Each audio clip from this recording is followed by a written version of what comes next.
നമസ്കാരം. പുതിയൊരു വീഡിയോയിലേക്ക് എല്ലാവർക്കും സ്വാഗതം. ഇന്ന് നമ്മൾ പറയാൻ പോണത് എന്താണെന്ന് വെച്ചാൽ, ഒരുപാട് പ്രവാസികൾ ലക്ഷങ്ങളും കോടികൾ വരെ സമ്പാദിച്ച് ഇങ്ങനെ ഗൾഫിൽ ജീവിക്കുന്നുണ്ട്. അതിൽ ജീവിച്ച ഒരാളുടെ കഥയാണ് നമ്മളിന്ന് പറയാൻ പോണത്. നിങ്ങൾക്കൊരു കാരണവശാലും ഇങ്ങനൊരു അവസ്ഥ വരാണ്ടിരിക്കാനായിട്ട് നിങ്ങൾക്ക് ഈ വീഡിയോ വേണമെങ്കിൽ കാണാം. ഇദ്ദേഹത്തിനാണെന്ന് വെച്ചിട്ടുണ്ടെങ്കിൽ ഗൾഫിൽ നല്ല ജോലിയാണ്, നല്ല ശമ്പളമുണ്ട്.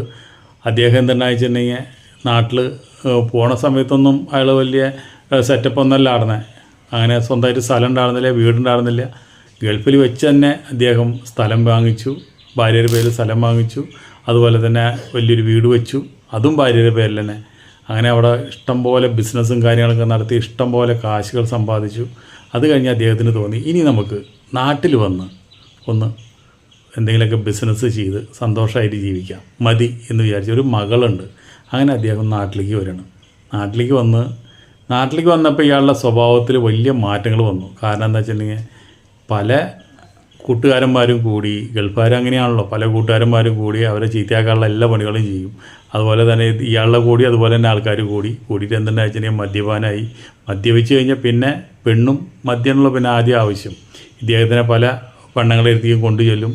പല പെണ്ണുങ്ങൾക്കും കാശ് ഇങ്ങനെ വാരിക്കോരി കൊടുത്തു. ഇയാളുടെ ജീവിതം കുത്തഴിഞ്ഞതായി. ഇത് കണ്ടപ്പോൾ ഭാര്യയ്ക്കും മകൾക്കും ഇഷ്ടപ്പെട്ടില്ല. അവരതിനു വേണ്ടി പ്രതികരിച്ചു. നിങ്ങളിങ്ങനെ നടക്കരുത്, നിങ്ങൾ അധ്വാനിച്ച് കിട്ടിയ കാശ് നിങ്ങൾ എന്തെങ്കിലും ബിസിനസ് ചെയ്യുകയോ എന്തെങ്കിലും എന്നെ കുട്ടീനൊക്കെ നോക്കി നിങ്ങൾ ജീവിക്കുക വേണ്ടത്. അല്ലാണ്ട് നിങ്ങളിങ്ങനെ മദ്യപാനം ഈ പെണ്ണുപിടുത്തമായി നടന്നു കഴിഞ്ഞാൽ ശരിയാവില്ലെന്ന് പല പ്രാവശ്യം ഉപദേശിച്ചു. ഒരു രക്ഷയില്ല. അവസാനം എന്തുണ്ടായി, ഗത്യന്തരമില്ലാണ്ട് ഭാര്യയ്ക്ക് പറയേണ്ടി വന്നു, ഇതെൻ്റെ വീടാണ്, ഇവിടുന്ന് ഇറങ്ങിപ്പോണം, നിങ്ങളെനിക്ക് വേണ്ടാന്ന് പറഞ്ഞു. പക്ഷെ അത് അയാൾക്കൊരു ഷോക്കാണെന്നു. ഇങ്ങനെ ഒരു ഡയലോഗ് ഭാര്യയിൽ നിന്ന് അദ്ദേഹം പ്രതീക്ഷിച്ചില്ല. പക്ഷെ അത് തയ്ക്കാൻ പറ്റാണ്ട് അദ്ദേഹം ഇറങ്ങിപ്പോയി. പിന്നെ അദ്ദേഹം എവിടെയാണെന്ന് പോലും ഭാര്യ അന്വേഷിക്കാറില്ല. ഇവരെ ജീവിതമായിട്ട് മുന്നോട്ട് പോയി. അയാൾ എവിടെയാണെന്നൊരു പിടുത്തമില്ല. അങ്ങനെ കൊല്ലങ്ങൾ കഴിഞ്ഞതിന് ശേഷം ഇതുപോലെ തന്നെ ഒരു സ്ഥലത്ത് ഒരു പോലീസ് സ്റ്റേഷനിലേക്ക് ഒരു ഫോൺ വരിക. എന്ന് വെച്ചിട്ടുണ്ടെങ്കിൽ അവിടെ ഒറ്റയ്ക്ക് താമസിക്കുന്ന ഒരു വ്യക്തി മരിച്ചു കിടക്കുന്നു എന്ന് പറഞ്ഞിട്ട്. അപ്പോൾ അങ്ങനെ പോലീസുകാർ ചെന്നപ്പോൾ ഇയാൾ മരിച്ചു കിടക്കുന്നതാണ്. അപ്പോൾ വാടകയ്ക്ക് ഇയാൾ താമസിക്കുന്നത്. ആ വാടക താമസിക്കുന്ന ഒരു വീട്ടിലാണെന്ന് വെച്ചിട്ടുണ്ടെങ്കിൽ ഒരു തൊട്ടടുത്ത് തന്നെ വേറൊരാളുടെ വീട്ടിൽ ഒരു പെണ്ണുണ്ട്. ആ പെണ്ണിൻ്റെ വാടക വീട്ടിലാണ് ഇയാൾ താമസിക്കുന്നത്. അപ്പോൾ ആ പെണ്ണിനോട് ചെന്ന് ചോദിച്ചത് പറഞ്ഞു, ആൾ ഇവിടെ കുറച്ച് കൊല്ലങ്ങളായി താമസിക്കുന്നത്, അത് ജോലിക്കൊന്നും പോകാറില്ല. അദ്ദേഹത്തിന് ബാങ്കിൽ പൈസയുണ്ട്. അപ്പോൾ ആ പൈസ കൊണ്ട് ആൾ ജീവിക്കാറുണ്ട്. ഒരു ദിവസം പോലും വാടക മുടങ്ങിയിട്ടില്ല. എല്ലാം കൃത്യമായിട്ട് തരാറുണ്ട്. ആൾക്ക് അസുഖങ്ങൾ കുറേ അസുഖങ്ങൾ, ശ്വാസം മുട്ടുണ്ട്, അതുപോലെ തന്നെ കൊളസ്ട്രോളുണ്ട്, BP ഉണ്ട്, അങ്ങനെ ആൾക്ക് അറ്റാക്ക് ഉണ്ട്. ഇങ്ങനെ ഒരുപാട് രോഗങ്ങൾ അദ്ദേഹത്തിനുണ്ട്. അതുകൊണ്ട് ഒരു ദിവസത്തെ പോലെ ഞാൻ ചെന്ന് നോക്കിയപ്പോൾ അദ്ദേഹം മരിച്ചു കിടക്കണം. അങ്ങനെ ഞാൻ ആൾക്കാരെ അറിയിച്ച് സ്റ്റേഷനിലേക്ക് അറിയിച്ചെന്ന് പറഞ്ഞു. അങ്ങനെ പോസ്റ്റ്മോർട്ടം നോക്കിയപ്പോൾ സ്വാഭാവിക മരണമാണ്. അദ്ദേഹത്തിന് ഒരുപാട് രോഗങ്ങളുള്ള ആളാണ്. അദ്ദേഹം മരിച്ചു.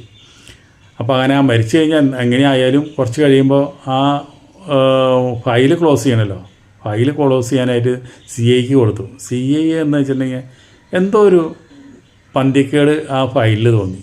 അദ്ദേഹം പറഞ്ഞു, അദ്ദേഹത്തിനൊന്നും വീണ്ടും ആ വീടും പരിസരം കുറച്ച് ആൾക്കാരും കൂടി ചോദ്യം ചെയ്യണമെന്ന് തോന്നി. ഇത് ഇയാൾ അസുഖമായിട്ട് മരിച്ചതാണോ എന്നൊരു സംശയം. അതിലൊരു ചെറിയൊരു പോസ്റ്റ്മോർട്ടം റിപ്പോർട്ടിൽ ചെറിയൊരു നോട്ട് അതിലുണ്ടായിരുന്നു. ഈ ശ്വാസം മുട്ടിയാണ് മരിച്ചത്, പക്ഷേ ശ്വാസം മുട്ടി ഇയാൾക്ക് ഉണ്ടായിരുന്നു. അതിനുള്ള കള്ളാസും രേഖകളൊക്കെ ഉണ്ട്. അങ്ങനെ ഈ CI വീണ്ടും ഇവിടെ അന്വേഷിക്കാൻ വരുമ്പോൾ എന്താണെന്ന് വെച്ചിട്ടുണ്ടെങ്കിൽ അവിടെ വീട് പൂട്ടി കിടക്കണം. അപ്പോൾ അങ്ങനെ അടുത്ത വീട്ടിൽ നിന്ന് പോയിട്ട് താക്കോൽ പഠിച്ച് വീടൊക്കെ തുറന്നു പരിശോധിച്ചു. പക്ഷേ അവിടെ നിന്നൊക്കെ ക്ലീൻ ചെയ്ത് ക്ലിയർ ആയ കാരണം ഒരു രേഖകളും തെളിവുകളും ഒന്നും കാണാൻ പറ്റിയില്ല. അങ്ങനെ ഇതൊക്കെ അവിടെ സ്ഥലത്ത് കൊണ്ടിട്ട് കത്തിച്ചിട്ടുണ്ടായിരുന്നു. അപ്പോൾ അവിടെ പോയി പരിശോധിച്ചപ്പോൾ ഒരു ചെറിയൊരു ചെക്കിൻ്റെ ലീഫ് കിടക്കുന്നുണ്ട്. അപ്പോൾ അതിൽ ആ ചെക്കിൻ്റെ ബ്രാഞ്ച് നമ്പർ നോക്കി. അപ്പോൾ അവിടെ അടുത്തുള്ളൊരു ബാങ്കിൻ്റെ ചെക്ക് ലീഫ്.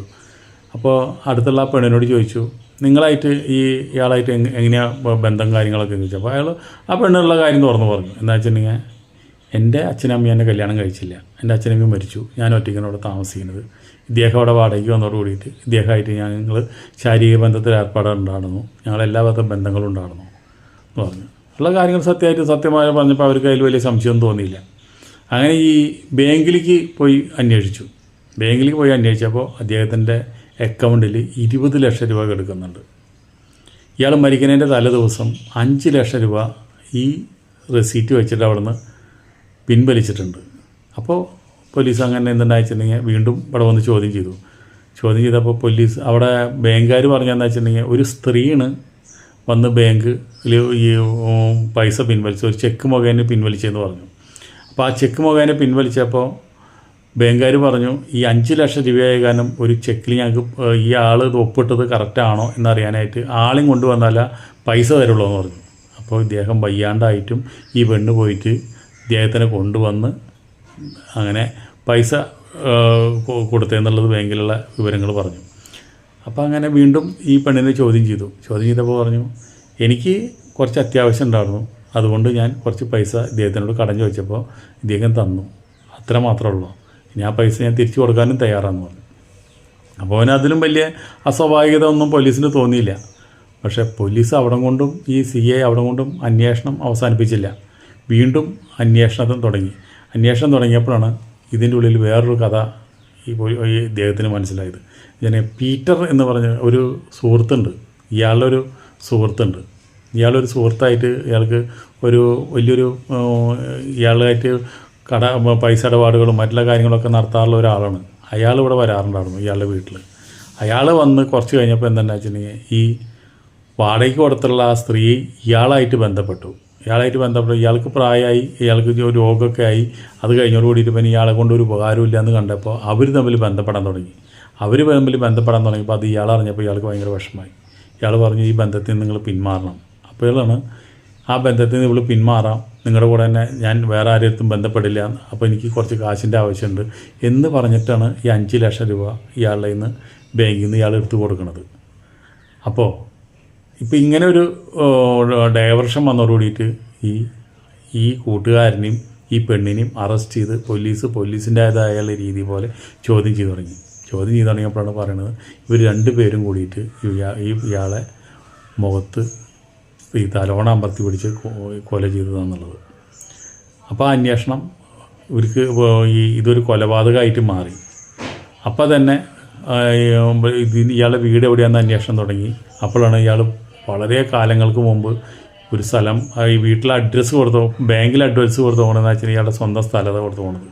അങ്ങനെ പോലീസ് ആ സ്വന്തം സ്ഥലത്ത് അന്വേഷിച്ച് ചെല്ലണം. അവിടെ നിന്നപ്പോൾ ഇയാളുടെ ഭാര്യയും മകളും വളരെയധികം കഷ്ടപ്പാടും ബുദ്ധിമുട്ടായിട്ട് ജീവിക്കുന്നത്. അപ്പോൾ പറഞ്ഞു നിങ്ങളുടെ ഭർത്താവ് എന്ന് പറഞ്ഞൊരു വ്യക്തി മരിച്ചിട്ടുണ്ട്, ആ ഭർത്താവിൻ്റെ പേരിൽ കുറച്ച് കാശ് കിടക്കുന്നുണ്ട്, അതിൻ്റെ നോമിനി നിങ്ങളെ തന്നെ വെച്ചിരിക്കുന്നത്. അപ്പോൾ ഭാര്യയ്ക്കും ഭർത്താവിന് ആകെ അതിശയായി. അവർ പറഞ്ഞു വളരെ കാലങ്ങൾക്ക് മുമ്പ് എന്നെ വിട്ട് ഉപേക്ഷിച്ച് പോയതാണ്, പിന്നെ ആളെ ഞങ്ങൾ കണ്ടിട്ടില്ല എന്ന് പറഞ്ഞു. അങ്ങനെ ഇവർ 2 പേരും ജയിലിലേക്ക് ആയി. അങ്ങനെ ഇവർ വന്നിട്ട് 20 ലക്ഷം രൂപയാണ് ആ അമ്മയ്ക്കും മകൾക്ക് ആ ബാങ്കിൽ നിന്ന് പോലീസുകാർ അതിൻ്റെ കാര്യങ്ങളുണ്ട് സർട്ടിഫിക്കറ്റ് കൊടുത്ത് മേടിച്ചു കൊടുത്തു. എന്നിട്ട് പറഞ്ഞു 5 ലക്ഷം കൂടിയും വേറെയുണ്ട്, അത് ഇവരെ കയ്യിലുണ്ട്, അത് നിങ്ങൾക്ക് കേസ് കഴിയുമ്പോൾ ആ കാശും കിട്ടും. അപ്പോഴാണ് ആ അമ്മ മകളുടെയും കണ്ണീര് വരുന്നത്. കാരണം എന്താ വെച്ചിട്ടുണ്ടെങ്കിൽ വയസ്സാം കാലത്ത് ഇദ്ദേഹം കാശൊന്നും നശിപ്പിക്കാണ്ടായിട്ട് ഇവർക്ക് വേണ്ടി കാത്തു വെച്ചല്ലോ എന്നുള്ള ആലോചിച്ചിട്ട്. അപ്പോൾ നമ്മൾ പലരെയും വേണ്ടാന്ന് പറഞ്ഞ് പുറം തള്ളിയാലും ഇന്നല്ലെങ്കിൽ നാളെ അവരെ കൊണ്ട് നിങ്ങൾക്ക് എന്തെങ്കിലുമൊക്കെ ഉപകാരം ഉണ്ടാവും. അതാണ് ജീവിതം എന്ന് പറയുന്നത്. ആരും നമ്മൾ വിട്ടുപോകുന്നില്ല. വിട്ടുപോയാലും അവർക്ക് മകളായാലും മകനായാലും ഭാര്യയായാലും അവർക്കൊരു കരുതലുണ്ടാവും. അതാണ് ജീവിതം. അപ്പോൾ ഒരു പ്രവാസിയുടെ ജീവിതം ഇങ്ങനെ അവസാനിച്ചു എന്ന് പറയുന്നത്. നമുക്ക് അടുത്ത വീഡിയോയിൽ വീണ്ടും കാണാം. അതുവരെ നിങ്ങൾക്ക് എല്ലാവർക്കും നന്ദി, നമസ്കാരം.